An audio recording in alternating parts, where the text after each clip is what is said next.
Rancangna carita Sakira wanci sariak layung Barman jeung si Kasdun geus nepi ka pelebah leuweung siluman.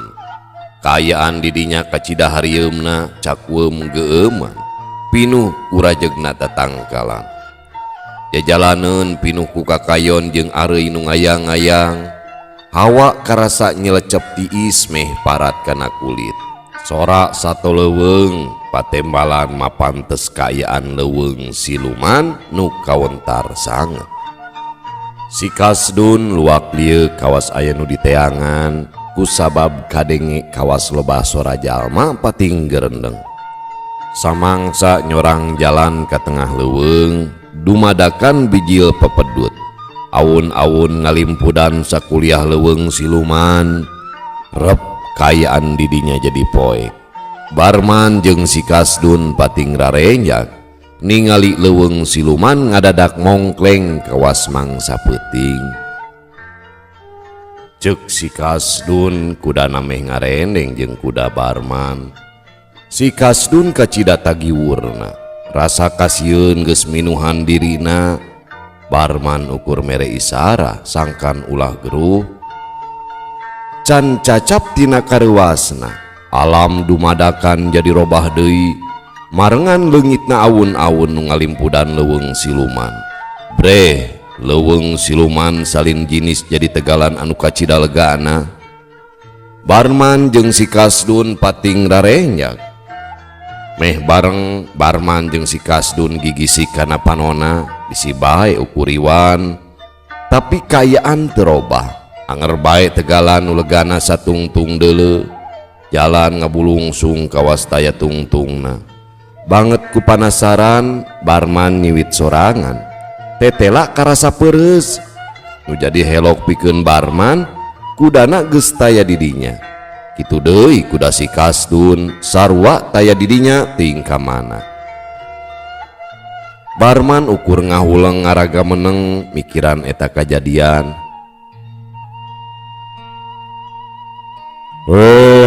Manusa, wayahna anjeun duaan kudu milu ka kami, kusabab anjeun duaan geus kumawani nincak ka leuweung siluman. Barman jeung si Kasdun ngajenghok duanana pating laliuk kalebah datang nasora. Panon Barman jeung si Kasdun tangka buncelik kusabab didinya geus aya dua durweksa ngajaraga. Pangawakanana harlung jangkung ari rupana pikagilaeun mata kukurayeun. Duanana samagrang ku pakarang bet kawas punggawa karajaan. Si Kasdun awakna ngagibrig kawas keur muriang. Barman mimiti sadar kana kaayaan. Manehna boga pamikir geus kalangsu ka alam siluman. Jigrah dua durweksa ngadeuketan ka Barman jeung ka si Kasdun. Ayo anjeun duaan milu ka kami. Ceuk salah saurang durweksa sorana kadenge bedas ngagerenggeng matak sawan. Panona nu bolotot sagede-gede kalapa teu sirikna rek luncat tina kongkolakna. Barman ukur ungeuk ngaluyuan kana kahayang durweksa. Lain teu hayang ngalawan ngan inget ka si Kasdun sok sieun geus kakeunaan ku pangawasa siluman. Sabab Barman sadar geus aya di alam siluman geus kakungkung ku pangawasana. Nam ini ti heula maneh manusa. Barman jeung si Kasdun laleumpang mapai jalan ngabulungsung. Sok sanajan mangsa beurang tapi teu katingali aya panon poe. Sapanjang jalan nu kaliliwatan ukur tegalan taya tatangkalan sumaona aya imah mah. Teu kaciri oge rungkunukna pasir atawa jungiringna pagunungan es tuning narawangan datar taya hahalang. Heuleut sawatara waktu Barman jeung si Kasdun geus nepi ka hiji wangunan. Didinya loba durweksa nu ngajaraga bari samagrang ku pakarang. Mun disidik-sidik mah wangunan teh minangka panto gerbang ngan lebah sisina aya wangunan keur para durweksa caricing. Bray panto gerbang muka si Duruweksa nu marengan Barman ngomong deui, "Manusa hayu tuturkeun kami." Dua Duruweksa miheulaan asup ka jero gerbang. Barman jeung si Kasdun teu baha kentak bae nuturkeun. Ari si Kasdun pipikiranana selang-seling teu puguh pipikiran kusabab geus kapangaruhan ku alam siluman. Beda jeung Barman nu kungsi ngalaman nganjang ka alam goib. Barang serog kadinya Barman colohok kulantaran kayaan di dinya mah kacida bedana. Kaciri aya patamana nu pinuh kumang rupa-rupa kekembangan, di beh tengahna aya kulah kaciri caina ngagenyas herang. Reg dua Duruweksa areureun lempangna. Barman ukur hargen ningali wangunan nu kacida agrengna payus lamun disebut karaton teh. Kakarek harita Barman ningali wangunan anu kacida ahengna. Ari si Duruweksa keur cacarita jeung gulang-gulang nu ngajaga lawang karaton. Tekung silila si Duruweksa nitah ka Barman jeung si Kasdun arasup ka jero karaton. Sup ka karaton, panon Barman tangka molotot ningali ubin pating gurila pon kitu deui sakabeh pakakas nu aya di dinya pating galebur hurung matak serab. Ari si Kasdun kawas nu linglung, taya daya pikeun mikir nu jejeg. Dirina geus kalimpudan pangaruh alam kasilumanan. Dina korsi gading gilang kancana aya ratu keur diuk digendeng ku para dayang. Ratu geulis campernik nanding widadari. Baju kabaya beureum gurat mas mungkus awakna nu ringkih. Kahandapna sinjang lereng koneng emas nengah bitis mika sieup tangtungan ratu siluman. Dina sirahna mahkota emas dipapaes batu permata pating kartip. Minangka panganteb lamun dirina hiji ratu nu kumawasa di nagarana. Ari ngaranna eta ratu teh nyaeta Ratu Untari. Dua Duruweksa ngadeuketan ka sang ratu. Duanana dareku ajrih nakranan cedok nyembah. "Nyangakeun semah pangebaktos kapayunan Kanjeng Ratu. Agung pangapunten Kanjeng Ratu.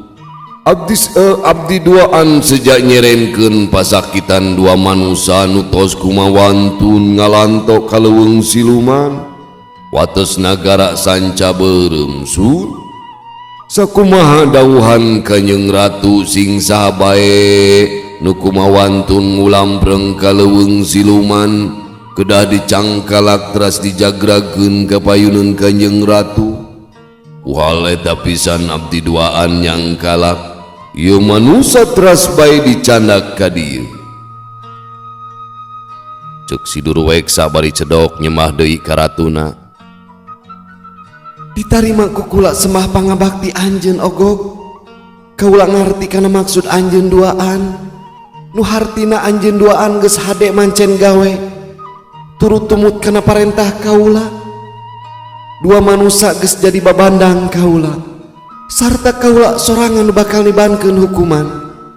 Jik anjeun duaan gera baralik deui ngajaga wates nagara sanca beureum." Kitu pok-pokanana ratu siluman nagara sanca beureum nyaeta Ratu Untari. "Dawuh timbalan Kanjeng Ratu, ayeuna keneh sejami ti payuneun Kanjeng Ratu." Cedok duanana Duruweksa teh nyembah deui. Les dua Duruweksa ngaleungit. Ratu Untari cengkat tina diukna lempang ngalangyor ngadeuketan ka Barman jeung ka si Kasdun. Panona neuteub anteb ka Barman, lain teuteub nu matak deudeuh tapi teutepan nu matak pikasieun. "Saha ngaran anjeun manusia?" Ceuk Ratu Untari najan halimpu tapi ngandung hiji kakuatan siluman. Ngaran kuring Barman jeung ieu batur kuring ngaranna Kasdun. Temal Barman teu wani neuteub ka Ratu Untari kulantaran karasa serab. "Anjeun apal kana kasalahan nu geus dipilampah?" Kuring teu apal sarta teu ngarasa geus nyieun kasalahan. tembal Barman tatag. Heh manusia, anjeun geus mungkir karena kesalahan sorangan. Tengahku karena talajakna. Pantes mun kukula ditibankeun hukuman pati. Gitu cek Ratu Untari tandesna keranan. Pikeun kuring mah teu sieun Ratu. Soal pati geus aya nu ngatur kuno kagungan lain anjeun nu nangtukeun. Anjeun hiji ratu nu kumawasa di ieu nagara. Tapi anjeun geus nyieun aturan anu teu munasabah. Ngarugikeun ka makhluk sejena. Cek Barman nyaritana teu eleh tanes bangun taya karingrang. Panon Ratu Untari nepi ka ngakeburu hurung ngadenge kekecapan Barman. Beungeutna nyeak beureum awahing ku ambek. Cucungah nyarita teh. Cing inget anjeun geus aya di nagara siluman, geus aya dina pangawasa kaula. Geus taya gunana pikeun anjeun keur ngertep. Cucungah nyarita teh. Cing inget anjeun geus aya di nagara siluman, geus aya dina pangawasa kaula, geus taya gunana pikeun anjeun keur ngetrukeun pangabisa. Dengekeun ku anjeun Ratu Beureum. Ngaran kaula lain Ratu Beureum, tapi Untari. Gagabah pisang ngaganti ngaran batur. Ratu Untari molotot ka Barman. Nya Ratu Untari, dengekeun ku anjeun. Uteuk tongo walang taga siluman silemin dedemit para nonoban kabeh tunggal makhluk pangeran. Kabeh makhluk anu kukuring disebutkeun tadi digelarkeun ke alam dunya bikeun babakti sarta sumujud kanu kagungan. Sok sanajan teu kabeh tumut ka mantena, tapi najan kitu pangeran teu ponteng kanu koneng teu cueut kanu hideung. Kajieun makhlukna nu kang nongong nyieun talajak teu bener tetep bae pangeran mika asih ku ulasna. Contohna mere rizki jeung huripna. Kusabab nu kupur jeung nu iman angger bae kagungan mantena. Barman nyaritana kawas nu kasandingan, teuneng ludeung taya karempan sok padahal anu keur dising hareupan teh Ratu Siluman anu kawentar telengesna. Tumrapna ka Ratu Untari beuki ngagidir nafsuna. Asa disapirakeun ku pantar manusa kawas Barman. Heh Barman, teu kudu loba carita mamatahan ka diri kula. Kaula hiji ratu nu ngaratuan nagara siluman, geus tangtu leuwih apal kana aturan anu kudu dipilampah. Jadi teu kudu jeung teu butuh omongan anjeun. Lantaran omongan anjeun ngan saukur keur ngabela kasalahan nu geus dipilampah ku anjeun sorangan. Cek Ratu Untari ngomongna bari tutunjuk. Anjeun mah hayang menang sorangan Ratu Untari. Pikir atuh ku anjeun. Kuring ngalantok ka leuweung siluman, ari ngaran leuweung geus tangtu pikeun manusa. Sabab didinya loba tatangkalan nu jadi mangpaat pikeun manusa. Sedengkeun anjeun bangsa siluman geus tangtu teu mika butuh ku tatangkalan. Ngan saukur jadi tempat cicingna bangsa anjeun. Ayeuna kuring didakwa ku bangsa anjeun geus ngarempak aturan. Aturan nu mana? Paningali manusa kacida bedana jeung bangsa anjeun. Lamun teh amah aya tempat anjeun nu iri ka girigi ku bangsa manusa, eta mah hiji kawajaran atuh. Sabab teu katingali ku panon manusa, sabalikna panon bangsa anjeun geus tangtu bisa ningali tempat manusa. Pikir deui ku anjeun Ratu Untari, ulah sok cilimit pangrasa diri bener batur salah. Kitu ceuk Barman mangsa harita, geus kagok asong najan kudu nepahing pati. Ratu Untari asa kapeupeuh ku omongan Barman, tapi kangaranan siluman geus tangtu moal daek ngaku salah. Komo ieu silumana awewe mah nya, bet jelema wae awewe mah mung salah mung eleh. Menggeus mun tong loba bacot. Kaula geus beha kasabaran. Gerata dah pangawasa kaula. Cek Ratu Untari bari ngabeberkeun leungeun katuhuna rek nibankeun elmu pangawasana. Tapi memeh ditibankeun ka Barman, dumadakan karaton ngarieg badis di indag kulindu. Samemeh apal kana naon keur kajadian, celegedeg di hareupeun Ratu Untari anu ngajangelek. Ajeg Supraba. Cek Ratu Untari satengah ngagero, saterusna mah ngarangkul kanu anyar datang, nu taya lian eta teh Den Supraba. Haturan Rai Untari. Waler Den Supraba sami ngarangkul ka Ratu Untari. Sajongjonan mah tayang nu cacarita. Duanana silih lubarkeun ka sono. Sanggeus leler duanana ngudar rangkulanana. Ari Den Supraba teras bae nyampeurkeun ka Barman. Haturan Kang, wilujeng tepang deui. Den Supraba tembal Barman tagiwur. Den Supraba ukur imut ngagelenyu, teras bae ngarangkul ka Barman. Panon Ratu Untari nepi ka buncelik, teu boga panyangka lamun Den Supraba wawuheun ka Barman. Saha manehna Acek? Cek Untari gentak tumanya ka Den Supraba. Panjang carita nama Rai Untari. Hayu bae urang ngalalakon. Kang Barman, hayu ngiring Kang. Saur Den Supraba teras bae ngalanggeor lebat ka hiji rohangan, dituturkeun ku Ratu Untari jeung Barman. Ari si Kasdun teu lemek ukur ngajengjen badis arca kusabab geus katenung ku pangawasana siluman. Sanggeus aya di jero rohangan, tiluanana gukek dina kursi. Rai Untari, Acek arek cacarita mugia regepkeun ku anjeun. Saur Den Supraba socana neuteup antep ka Ratu Untari. Mangga Acek. Temal Ratu Untari ka cidarengkuhna. Teu miceunan waktos, Den Supraba teras bae ngaguar lalakon anjeunna sareng Barman. Sadayana dicarioskeun taya nu kalangkung tug dugi ka danget harita. Tah kitu Rai Untari, lalakon Acek sareng Kang Barman teh. Saur Den Supraba mungkas lalakona. Ari Ratu Untari ukur tungkul ngarasa era ku Barman, jauh tina sangkaan dirina lamun Barman aya patula patalina sareng Den Supraba. Ari Den Supraba minangka lanceuk Ratu Untari di alam siluman mah. Kang Barman teh sasat keur boga pancen ti Acek nu kawilang berat. Tah kitu Rai Untari, kusabab Acek nganti waktu ratusan tahun pikeun tepung jeung lalanang jagat gede wawanen. Nya Kang Barman ku anjeun nu akhirna bisa nohonan pancen ti Acek. Saur Den Supraba deui negeskeun ka Ratu Untari. Hapunten Acek, Rai teu terang, da jenisna teu cumarios ka Rai. Temal Ratu Untari anger bae teu ngarasa salah. Apunten Den, pun akang bade ngiring cumarios. Kieu saleresna mah nuju lumampah nohonan pancen ti salira Den kaleresan akang duaan ngalangkung ka lebah leuweung siluman. Dumadakan alam robah ganti